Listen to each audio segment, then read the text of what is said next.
first question on the flooding in Texas. Sure. I know there has been some concern about the timing of the alerts, knowing that they did go out, but the warnings coming out in the wee hours, so while many people were likely sleeping.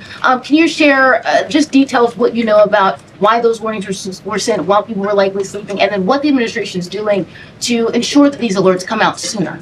Well, the alerts imminently were sent out before the flood when people were sleeping because the flood hit in the very early hours of the morning. So people were sleeping in the middle of the night when this flood came. That was an act of God. It's not the administration's fault that the flood hit when it did. But there were early and consistent warnings. And again, the National Weather Service did its job. On July 2nd, there were initial notices of potential weather and flooding risks were issued. On July 3rd, escalating warnings throughout the day with a flood watch issued at 1:18 p.m.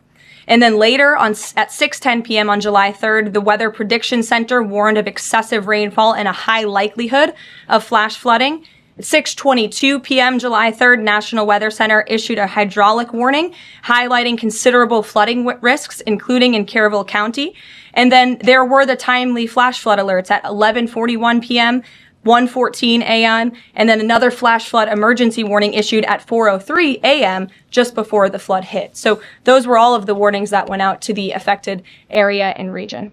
During a recent press interaction, Karoline Leavitt was confronted by a reporter who adopted an accusatory and confrontational tone. The reporter's aggressive approach appeared to be an attempt to corner Leavitt on a sensitive political issue. However, this tactic quickly backfired. Leavitt remained composed, confident, and assertive in her response, dismantling the reporter's argument with clear facts and a firm tone. She pointed out the journalist's bias and questioned the framing of the question itself, which resonated strongly with viewers who appreciated her refusal to be intimidated or misrepresented. The exchange not only showcased her media savvy, but also revealed how confrontational journalism can sometimes undermine its own credibility. Ultimately, the incident became a viral moment, celebrated by her supporters as a demonstration of strength and clarity. The reporter's tone, instead of pressuring Leavitt, ended up reinforcing her position and turning the encounter into a public relations win for her.